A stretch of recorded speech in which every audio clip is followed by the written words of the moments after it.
Bienvenue sur Africa 24 dans cette nouvelle édition de l'Africa Tonight. Voici les titres de l'actualité. En République démocratique du Congo, le vote de la loi électorale demeure toujours incertain.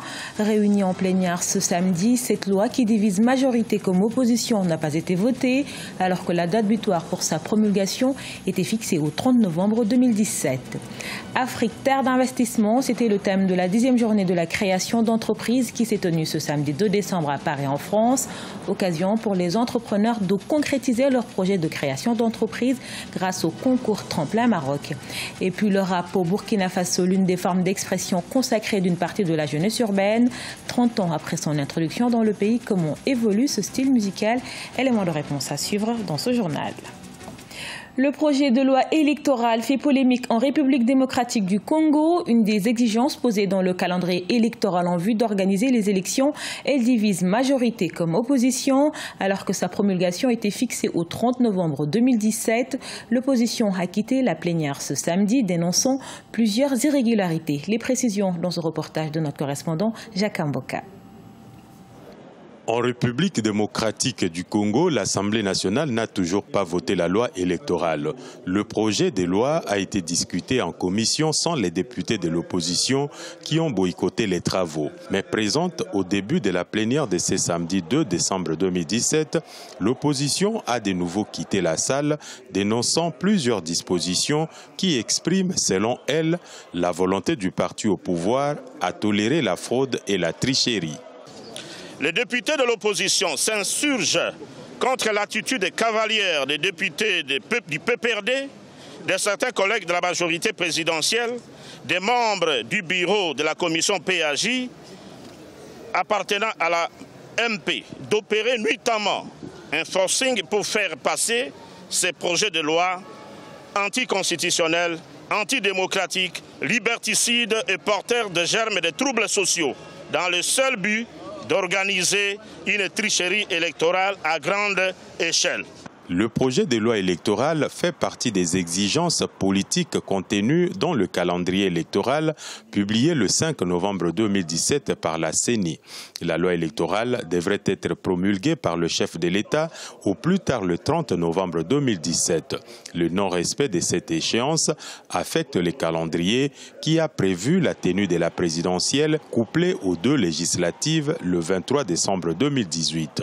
Alors il faut vraiment que les collègues rentrent dans la salle pour éviter encore le dilatoire. Depuis ces débats, c'est chaque jour que nos collègues veulent arrêter les débats. Aujourd'hui, ils parlent encore de la loi électorale. Alors finalement, toutes les lois qui entrent dans le cadre de la normalisation du processus électoral vont être recalées par la volonté d'un groupe des gens qui n'est pas majoritaire. L'opposition qui est minoritaire au Parlement insiste sur le consensus et rejette certaines dispositions, notamment celles consacrées au vote électronique et celles encadrant le seuil de représentativité. Si la politique de la chaise vide ne paye pas, disent les députés de la majorité présidentielle, une question reste posée. Va-t-on voter la loi électorale sans les députés de l'opposition? C'est un pari qui ne sera pas sans conséquences sur la démocratie congolaise, estiment les analystes. Avec une ambition continentale, l'association Maroc Entrepreneur a célébré ce 2 décembre le 10e anniversaire de son concours phare, le Tremplin Maroc. C'était à l'occasion de la journée de la création d'entreprises, un événement qui se veut une affirmation de l'engouement panafricain des investisseurs internationaux. Fanny Mounichi. L'Afrique, terre d'investissement. C'était le thème de la 10e édition de la journée de la création d'entreprises organisée à l'initiative de l'association Maroc Entrepreneur. À cette occasion, une table ronde était organisée à Paris, en France, avec la participation d'acteurs économiques et politiques.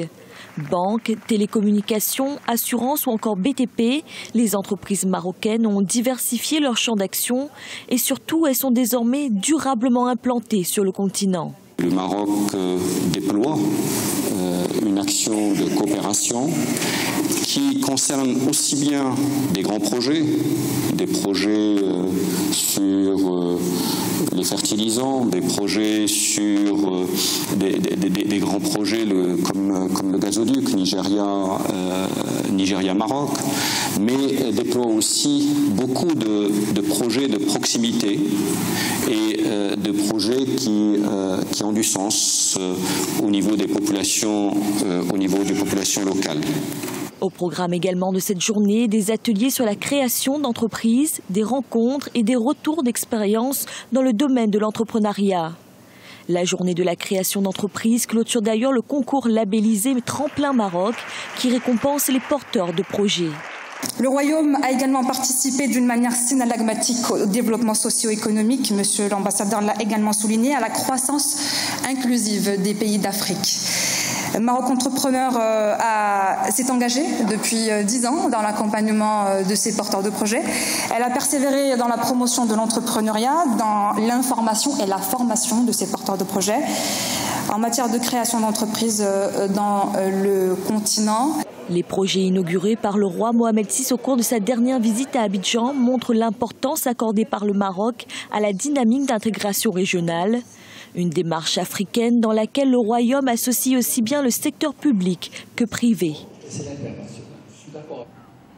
C'est une technologie en plein essor et qui pourrait bien s'imposer comme un objet du quotidien, les prothèses en 3D. Grâce à cette recherche scientifique, de jeunes étudiants sud-africains ont créé une prothèse de main robotisée, une innovation qui, selon ses créateurs, va contribuer à réduire le coût des membres robotisés en Afrique du Sud et dans le monde. Idlet Mirabel Bissot. En Afrique du Sud, c'est une équipe d'étudiants en génie électrique qui travaille depuis quelques mois sur la prothèse de main robotisée. Les étudiants espèrent que le prototype sera testé sur des personnes qui ont été amputées d'ici les 3 prochaines années avant d'être commercialisé. C'est en utilisant l'impression 3D que les étudiants espèrent réduire à $150 le coût de ce type de prothèse, aujourd'hui estimé à $10 000 le membre robotisé. Le projet a commencé quand je faisais mes recherches de master. Je cherchais une application pour l'ingénierie de contrôle dans le corps et je suis tombé sur cette idée où vous pouvez contrôler une main prothétique robotique avec des signaux neuronaux du corps. C'est quelque chose de vraiment précieux. Imaginez le cas où une personne n'a pas de main et que vous lui fournissiez cette main prothétique robotique. Il réalisera des mouvements inimaginables. C'est donc un avantage pour les gens qui ont eu des amputations et même pour d'autres personnes qui ont des troubles moteurs, car elles pourront utiliser la main robotisée comme si c'était leur membre naturel. La prothèse de main robotisée est stimulée par le mouvement des muscles contrôlés par le cerveau, ce qui permet une influence neuronale non observée dans de nombreux modèles de base. L'innovation a déjà obtenu le soutien du Club des amputés d'Afrique du Sud, une organisation à but non lucratif qui a fait passer le nombre d'amputés à 2,1 millions en 2011. Le gros progrès que nous avons apporté à la main robotisée cette année, c'est la capacité de contrôler la force de pression de la main, mais plus fondamentalement d'ajouter une rétroaction sensorielle à la main pour que le patient ou l'amputé puisse commencer à mieux ressentir la main comme un membre à part entière. Les fabricants de cette prothèse robotique travaillent depuis 3 ans sur des fonctions simples comme tenir un stylo. Cette année, ils ont ajouté des capteurs au doigt pour permettre de sentir les objets, qu'ils soient mous ou durs, froids ou chauds. Introduit dans les années 70 au Burkina Faso, le rap occupe une place importante dans l'industrie musicale burkinabé. Populaire notamment chez les jeunes, ce style musical manque toutefois de visibilité. Afin de lui redonner un nouveau souffle, des événements tels que le Festival international Faso Hip Hop sont organisés à travers le pays. Reportage de notre correspondant Jean-Paul Ouedraogo. 30 ans après son introduction au Faso, le rap reste l'une des formes d'expression consacrées d'une partie de la jeunesse urbaine burkinabé. En dépit des difficultés qu'il a pour se vendre et s'exporter, il tend néanmoins à se professionnaliser et des tribunes pour sa promotion ont gagné en crédibilité ces dernières années. On dénombre à cet effet plusieurs festivals dont Faso Hip Hop, le plus récent dans le cas présent. C'est ce pourquoi même le festival, le hip-hop burkinabé a marqué toute la sous-région. Et aujourd'hui, par manque de visibilité, on pense que le hip-hop burkinabé n'a rien à apporter. Et Faso Hip Hop vient dire le contraire. C'est une occasion pour nous, jeunes, de venir ici, dans ce plateau précisément, nous exprimer quoi, pour qu'on puisse nous reconnaître partout. Ça peut motiver les petits qui empruntent la voie de hip-hop à travailler dur encore pour devenir grands. Malgré l'influence des musiques dites de tendance actuelle sur les plus jeunes, les rappeurs burkinabés hésitent encore à s'essayer aux genres nouveaux, tels le coupé-décalé ou l'afro-trap. Ceux qui tout de même ont osé l'aventure ont connu des succès.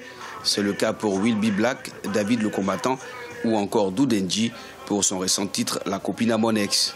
Ce qu'on peut reprocher au rap aujourd'hui, c'est qu'il n'y a plus les spectacles peut-être chaque mois ou chaque 2 semaines comme on le faisait avant. C'est normal parce que les productions ne sont plus comme avant et on l'a dit, la problématique c'est que même du moment où on disait que le hip-hop était à son apogée au niveau du Burkina, on peut compter le nombre de groupes qui ont été produits. C'est-à-dire le mouvement a toujours été un mouvement qui se produit lui-même. C'est en 1997 qu'est sorti le premier album rap burkinabé avec l'entrée en scène notamment du précurseur Basic Soul. 2 ans plus tard, soit en 1999, un coup de fouet généralisé sera donné au mouvement hip-hop. Des groupes et artistes tels les Sofa, La Censure, le Klepto-Gang, Smokey, les Negramers et le 3e régiment, pour ne citer que ces noms, ont un tant soit peu contribué à lui donner sa notoriété.